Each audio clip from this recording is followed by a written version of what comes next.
Today, on Fighting Fraud with AARP Connecticut, we're going to talk about romance scams. If someone asked me prior to this if I would fall for a scam, I would have said, absolutely not me. Kate tells her story of a scam that hurt both her heart and bank account. Plus, how do you know if it's a romance scam? 3 red flags to look for. Then, quick thinking from a student. He immediately goes, "You need to stop it." And in that moment, I was like, me? What Samantha learned in the classroom that helped her catch a criminal in the act. And AARP volunteers tell us how one presentation led to a money-saving discovery for 2 attendees. But first, it's time for you to weigh in. So, have you done any online dating? If you have, type in the comment box yes. If you haven't, just type no. Finding love online isn't how we found each other, but it is how a lot of people are finding love these days. Unfortunately, that also means criminals are taking advantage of people trying to find love and companionship. So a romance scam is when an individual is seeking someone else to kind of be in their life and connect with. And they encounter someone who is not truly what they profess to be. And they really kind of declare like deep love in like 5 minutes and try to connect with you on a deep level at a pace that's really not natural. I got a friend request on Facebook. He loved dogs and he loved gardening, and because he had read my profile, but I thought it was such a wonderful thing that he liked the same things I did. And when he started saying these beautiful things to me, it just kind of awakened that part of me that I had put away for so long. And we could talk 4, 5, 6 times a day. He told me he had been married to a much younger woman who had died, and that he had 2 children who were in school, and he had them contact me by email. So we started a relationship. And the money entered into it when the young girl got her period and didn't know what it was and was upset about it. She said she needed some supplies and could I possibly send her a gift card? Well, I had never heard of that, but it worked and she got what she needed. And then it was, well, the little boy hadn't had any gifts for a while. Could I send him one? And it just kind of snowballed from there. I was spending all kinds of money, and he swore up and down that he was going to repay me the minute he got to Philadelphia. He even went as far as to give me his information for his bank account at the Bank of America, gave me his numbers to get into it, and I could see the balance was very hefty, so I had no problems giving him money because I knew the money was there in the bank, and as soon as he got here, it would be returned to me. The kids started calling me mom, and I just thought I fell into hog heaven there. You know, it was a wonderful, wonderful experience to be loved again. The day of the 10th, he sent me a picture in the morning of him at the airport with his suitcase, and he said, "Oh, honey, they're calling my flight. I've got to go." And I waited and waited and waited all night. I was devastated because it never occurred to me that he was scamming me. I believed everything he said. $40,000. The emotional toll is huge, much worse than the financial toll for me, because I thought I was going to have this wonderful life. You know, I think I'm a fairly intelligent person. If someone asked me prior to this if I would fall for a scam, I would have said, absolutely not me, but I did. Hearing stories like this, it's just heartbreaking. But here are some red flags you can look for. So it may start off fine, like, beautiful conversations or exchanges. And then it quickly moves to a desire for either weddings or at least professing that. And then it moves pretty quickly to requests for financial support in some way. So, can you wire me some money because I had a death in the family or I had a business deal that went wrong?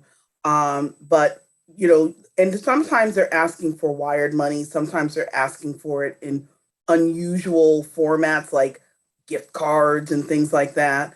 But really, for someone that you've not actually met in person, and it's typically the case, they're asking for some pretty heavy duty stuff, asking you to not share the status of your relationship with them early on, trying to keep things in secret. That's also a concern. So they're just kind of things that isolate you from others is something that you really need to be concerned about. Because it should not be secret. It should be something that's professed in out there. And if it can't be, then there could be a problem. It's up to people of all ages to share what they learned and keep an eye out for these red flags and criminals. Check out this amazing story about some students whose quick thinking caught a scammer in the act. So I have the pleasure of working with students at a local senior housing facility. One of the groups that they ran was a technology group. He came to me with the question on how to download Cash App. And while it was downloading, when he disclosed to me that he was in a relationship with a woman who was going to come down to the facility in the next month. He's making arrangements for her, but the only thing is she needs a certain amount of money to come. So we got to the point where he showed me her Facebook. So her spider sense just started to tingle, so to speak, that something was she didn't want to go through with it all the way. This is not real. I could tell the signs. It was multiple pictures of the same person, but it was 3 or 4 pictures. It wasn't a lot of pictures.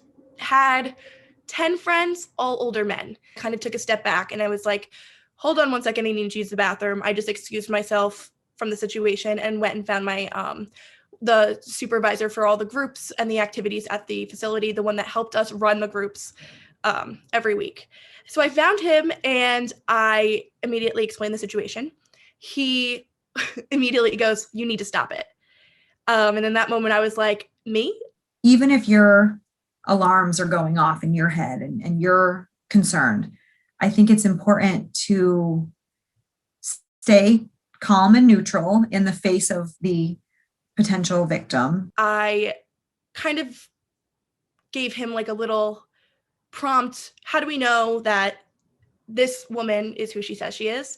And to just ask questions, because you want to get as much information as you can without triggering emotion in the other person. So we came up with a plan that we would message her together and I would help him come up with a message that would say, "I can't give you the money." So we did that together. She answered immediately and she was looking for the money in different ways, gift cards.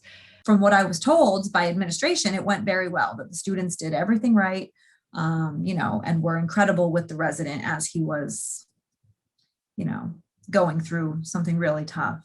As I was sitting with this man and he realized he was being scammed, I felt very, very sympathetic for him, very emotional for him, because he really felt as though he was talking to someone that loved him and that really wanted the best for him. And then he realized that he was being tricked the whole time. Now, after this incident, the professor actually contacted us at AARP and asked us to give a presentation to that same facility about romance scams. That shows how important it is to speak out and share your story. Up next, our fellow volunteers, Tia and Byron, share an incredible experience they had while giving the same presentation. So Byron and I often do these fraud presentations together. We talk about a variety of specific frauds and scams, that sometimes things that have been happening in the community that we're actually going to address. Tia, that reminds me, during one of those sessions, as we were preparing to go in, I overheard 2 ladies talking, and they raised the question, can I talk to you for a minute? And they proceeded to tell me about a situation they both were in individually with a lover, if you will. And at the time, they were saying, do you think it's appropriate for us to send the individual a check? And I said to them, before you do that, why don't you come in and hear the program and the situation and then decide what to do. So we went into the presentation, and I didn't know Byron had talked to these people, to these women. And one of the things that we were talking about was a variety of different kinds of financial frauds, of which one was romance scams. And at the end of our presentation, sometimes people feel moved from that information that they just heard because they realize something happened to them that they may not have acknowledged before, but they now realize, oh, it's happened to other people.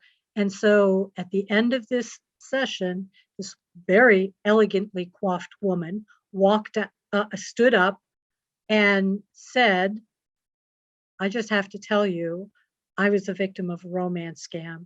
So because of this acknowledgement by this woman who nobody would have expected that this would have happened to, it had an impact on the two ladies that I had spoken to earlier. As I walked out, as the session ended, I saw the two of them together, and they were shaking their head and talking, and I got their attention. I said, have you ladies decided what you're going to do about writing your respective checks? And they said yes, as they showed me tearing up their check and shredding it. I love that those women ripped up those checks they were going to give to the scammer. How powerful is that? I think that was my favorite moment of the day. It was indeed. Thank you so much for joining us today on Fighting Fraud with AARP Connecticut. Make sure to like and subscribe and check back for new episodes in the future. Thank you. Join us for events in your community. Go to aarp.org/CT events. Look for the Con Artist Playbook by AARP Connecticut. If you or someone you love has been victimized by a scammer or a con artist, please call the AARP Fraud Watch Network helpline at 1-877-908-3360. And remember, you are not alone. There is help out there. Be safe.